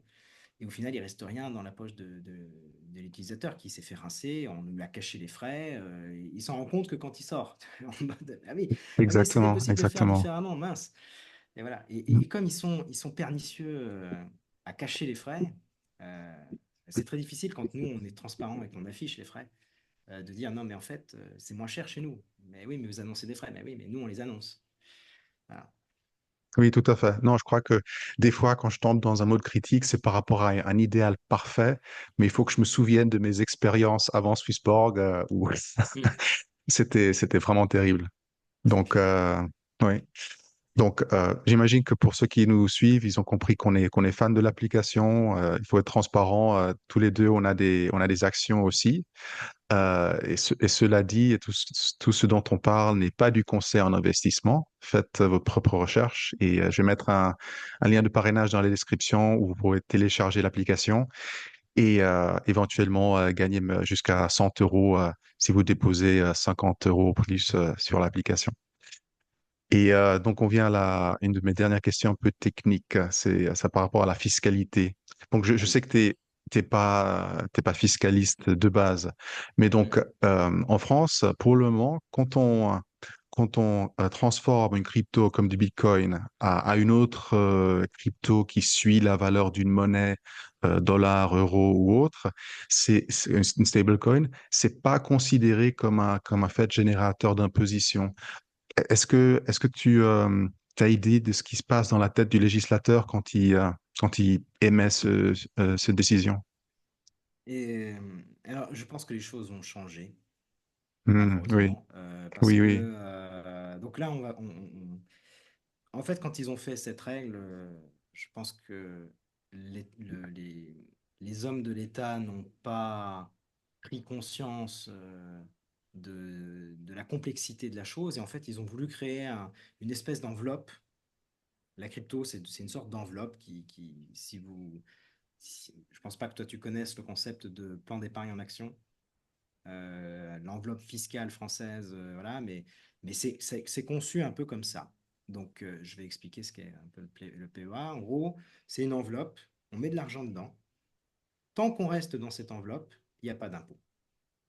Il n'y a pas d'impôt. Mais dès que tu en sors, on regarde dans ce que tu as sorti, quelle était la part de ton capital déposé et le gain que tu as fait. Et on va potentiellement te taxer sur ce gain. Alors, avec le PEA, quand on l'a assez longtemps, en France, on ne paye pas d'impôt du tout. On va payer des prélèvements sociaux, mais on ne paiera pas l'impôt sur le revenu dessus. En crypto, c'est pareil, sauf qu'en fait, il n'existe pas de plan en tant que tel. Il existe la crypto, et donc la crypto, comme on l'a dit à un moment donné, c'est potentiellement des dizaines de wallets, des dizaines de plateformes, donc tu peux avoir de l'argent partout. Donc le système est assez bien fait parce que leur objectif, c'est de prendre le maximum d'argent. Eux, c'est toujours aux citoyens de dire où il a gagné de l'argent et comment il l'a gagné. Il doit remplir sa déclaration et de dire j'ai fait ça, j'ai fait ça, j'ai gagné ici, j'ai gagné ici. Et puis si vous avez le malheur d'avoir oublié quelque chose, bam, on va venir vous chercher et on vous redressera. Malhonnêteté, vous avez fait exprès de cacher les choses. Bref, vous avez compris que je les aimais pas trop. Et, euh, et donc en fait, le système est fait pour que ce soit très compliqué pour nous. En fait, tant qu'on reste dans la crypto et qu'on ne revient jamais en euros, eh bien, ou en dollars, ou machin, il y a pas d'impôt, mais un jour, on va être taxé, et on sera taxé, chez nous, c'est 30%. Voilà. Sur le gain qui est fait. Mais pour pouvoir être taxé sur le gain, il va falloir calculer ce gain qu'on a fait. Et là, c'est très compliqué parce qu'on va avoir des cryptos de partout, donc c'est très décourageant, mais donc les gens vont finir par dire, bah, je paye 30% sur ce que je sors, sans faire le calcul de combien j'ai vraiment gagné, parce que c'est complexe. Mais alors, du coup, comme on a ce truc-là, en fait, ils ont dit, bah, tant que vous restez dans la crypto, voilà. Et en fait, les stablecoins, c'est de la crypto. Donc, on se retrouve à pouvoir revenir dans quelque chose qui est plutôt stable, euh, sans avoir à générer ce fait générateur d'impôt, sans déclencher ce fait générateur d'impôt et donc déclencher la taxation. Mais en Europe est en train de discuter le concept de MiCA et certains stablecoins vont être reconnus au niveau européen comme étant assimilables à une monnaie. Et du coup, ils vont sortir de la classification crypto. Ils vont dire c'est crypto, assimilable à une monnaie, et du coup, ça sera un fait générateur. Et dans l'absolu, quelqu'un qui serait très très très rigoriste, il pourrait presque dire, mais que Bitcoin étant considéré maintenant comme une monnaie par certains États, dans l'absolu, acheter du Bitcoin et faire de la plus-value sur du Bitcoin, ça devrait là aussi être traité comme quand on fait de la plus-value sur du dollar. Et quand vous achetez un petit peu de Bitcoin, un petit peu de dollar et que vous revenez que ça a gagné 5%, bah, vous ne payez pas d'impôt dessus. Et pas d'impôt sur ces gens-là. Donc potentiellement, si cette loi a été mise en place et qu'ils la rédigeaient mal, comme ils ont l'habitude de mal rédiger les choses, peut-être que le Bitcoin sera un cas à part et que si vous vendez de la crypto pour rentrer dans du Bitcoin, là aussi, il y aura un sujet et ça sera peut-être taxable. Donc en gros, il y a un grand Oh. changement qui se présente à Mhm. nous et qui fait que c'est pas clair du tout.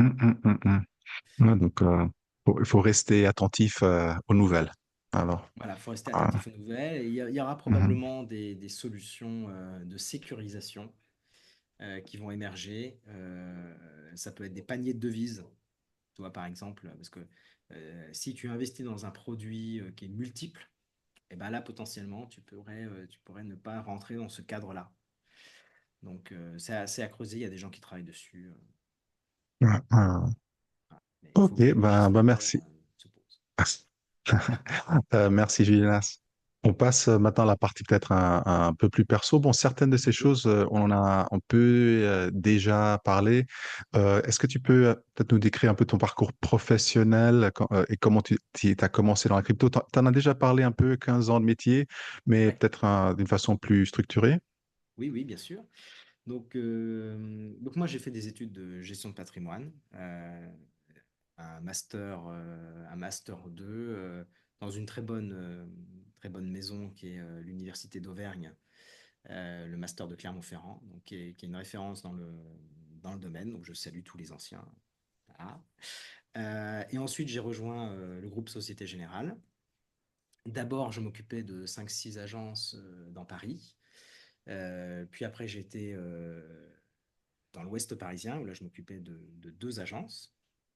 Donc après, c'est évidemment l'Ouest parisien, ça peut être des quartiers qui sont, des secteurs qui sont assez patrimoniaux, donc assez fortunés. Et après, j'ai rejoint la banque privée. Et là, j'y suis resté 4 ans, 3-4 ans aussi.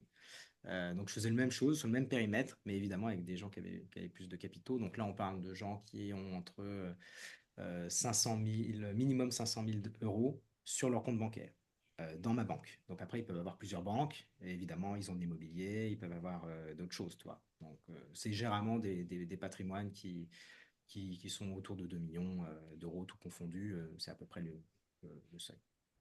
Voilà, donc là, à ce niveau-là, je proposais des stratégies d'investissement, de diversification, aussi de structuration pour anticiper la transmission, bah, voilà, le truc que fait un conseiller classique.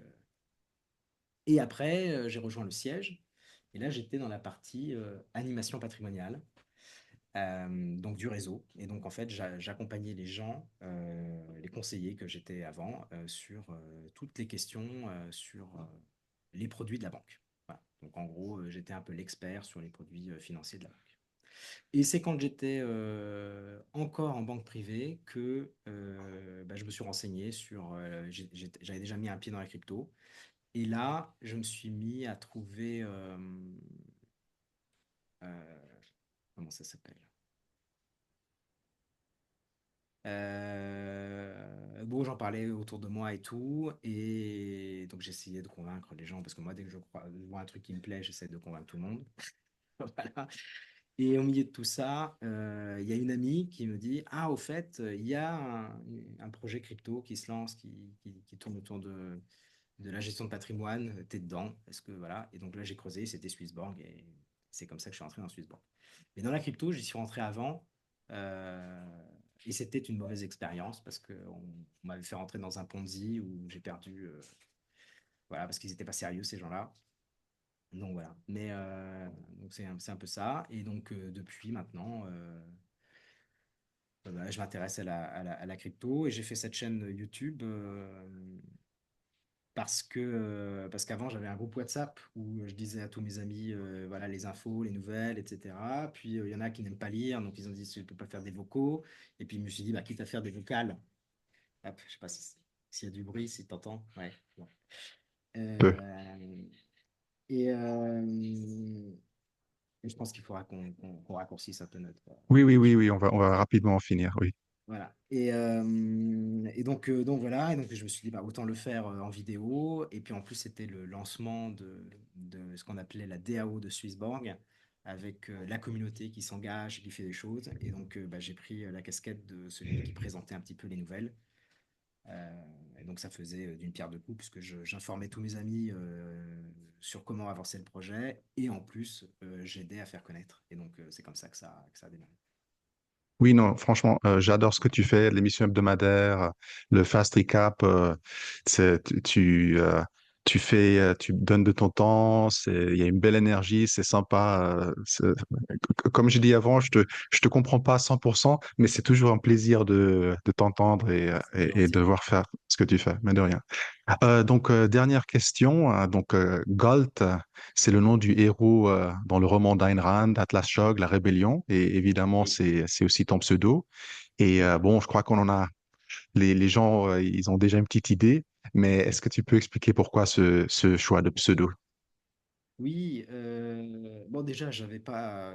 Quand je faisais la chaîne YouTube, j'étais encore dans la profession, donc mon objectif, c'était pas non plus de dire à tout le monde, au fait, voilà, si j'avais mis mon vrai nom, j'aurais peut-être eu des remarques des clients ou de la banque. Donc déjà, il fallait que je préserve mon anonymat, et voilà, et donc j'ai rajouté Julienas plutôt que Julien. Bon, ça, c'était pour le fun. Et Galt, effectivement, c'est parce que je suis un. Ouais, les idées que j'ai aujourd'hui, c'est notamment parce qu'un un ami m'a dit à l'époque, tu devrais lire des choses d'Ayn Rand. Et je suis tombé, d'abord c'était dans La Source vive, donc un super roman d'architecture qui est, qui est- qui est- où on suit un individu qui est extrêmement doué, mais qui subit la pression euh, étatique et la violence des concurrents, etc., mais malhonnête, tu vois, qui utilise l'État pour le nuire. Et donc ça m'a tout de suite un petit peu choqué. Et alors, elle sort ensuite son roman Atlas Shrugged, qui est aussi traduit en français en mode La Grève. Donc il y a la rébellion, mais il y a la grève aussi. Et là, elle explique en gros que bah, le monde. Donc, pour sa petite histoire, Ayn Rand, c'est elle a fui le régime communiste. Elle a immigré aux États-Unis et elle a vécu là-bas ce qu'est la lente arrivée de la dictature. Voilà. Avec bah, les goulags, les gens qui sont expropriés, les gens qui se retrouvent à vivre à 5 dans un appartement alors que tu ne les connais pas. Voilà, ils arrivent. Euh, c'est comme ça, c'est l'État, il faut faire avec. Et donc, elle est arrivée aux États-Unis, elle s'est dit, c'est le pays de la liberté, c'est magnifique. Et elle a vu arriver des petites lois, des petits changements qui lui ont rappelé un petit peu la sonnette de l'URSS. Et surtout qu'il y avait des gens à cette époque-là qui disaient, il faut qu'on prenne exemple sur ce qui se passe en Russie, parce que ça marche, mine de rien, c'était pas encore la totale guerre froide, donc il fallait, ça a inspiré. Et elle s'est dit, en fait, c'est une erreur morale que de vouloir faire ça, parce que ça revient à prendre l'argent aux autres. Vous n'avez pas le droit de le faire. Et puis surtout, c'est une lutte contre les gens qui veulent sortir le meilleur d'eux-mêmes. Pour moi, c'est un peu la papesse du capitalisme. Elle a développé la théorie de l'égoïsme rationnel. Et cet égoïsme-là, ce n'est pas ouais, tout pour moi, donnez-moi tout, je veux de plus en plus. Son égoïsme à elle, c'est dire il faut d'abord s'aimer soi. Un peu avant d'aider les autres, déjà aimez-vous. Et si vous faites des choses pour vous, c'est-à-dire que vous prenez soin de ce qui est important pour vous. Et ce qui peut être important pour vous, ça peut être vos enfants, ça peut être votre famille, ça peut être votre voisinage, ça peut être. Si vous faites les choses avec justice, honnêteté et pour le bien, votre bien personnel, ça se traduira en bien pour la société. Voilà. Et qu'en fait, toutes les mesures qui sont un peu bien pensantes, qui sont non, mais c'est bien d'aider telle et telle personne, c'est bien de penser à la veuve et à l'orphelin. Tout le monde est d'accord pour aider la veuve et l'orphelin.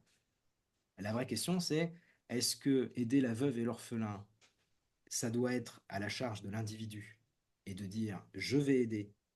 Et du coup, derrière, il y a un sentiment qui se crée, j'en parlais hier, c'est amusant. C'est le sentiment de don contre don. Je ne sais pas si tu es familier de cette notion du don contre don. Trop cool. Alors je vais la donner. Je pense que tout le monde a vécu Ok. cette expérience. Vous êtes entre amis au bar et il y en a un qui se lève qui dit c'est ma tournée. Ok. Donc il part chercher sa tournée, il revient, hop, il a déposé les bières. Et au bout d'un moment, la bière se termine et on ne va pas attendre qu'il retourne, lui, celui qui nous a payé les premières fois les bières, à nouveau. Il y en a un qui se dit, c'est mon tour. Et en fait, il s'est créé, parce qu'il nous a offert ses bières, le sentiment en nous qu'en fait, c'est pas juste de ne pas rendre l'appareil. Et ça, c'est valable dans chaque fois qu'on fait un don. Il y a un petit sentiment intérieur. Et si on n'a pas, si on était le dernier et qu'on n'a pas pu payer notre tour de bière, on se dit la prochaine fois, c'est moi. Parce qu'en fait, on se sent redevable. Et en fait, en systémisant le don par l'État, le système, on perd cette notion de contre-don.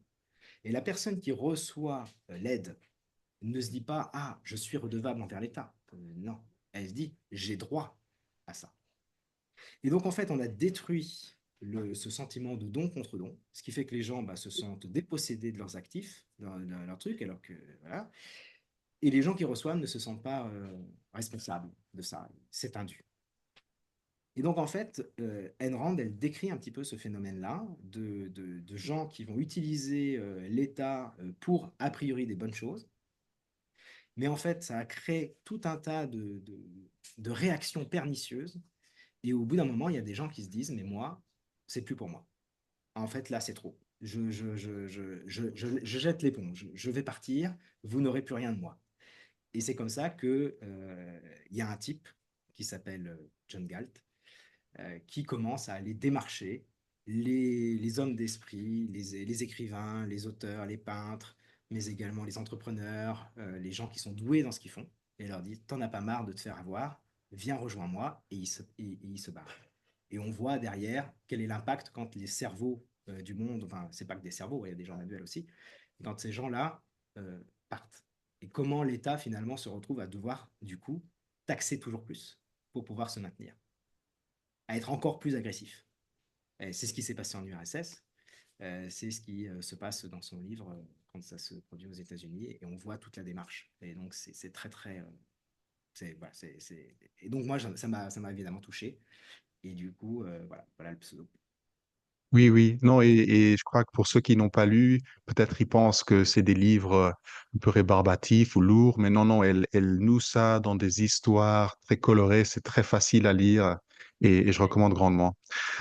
Julianas, merci beaucoup pour ton temps. J'aime cette fermeture parce qu'on a commencé avec qualité de vie, grosses questions philosophiques et on ferme sur ceux aussi. Encore une fois, énorme merci pour ton temps, de ta personne.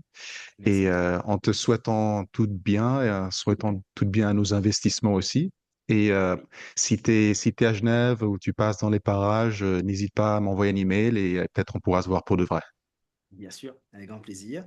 Et puis moi, je te souhaite la meilleure des réussites dans tout ce que tu entreprends.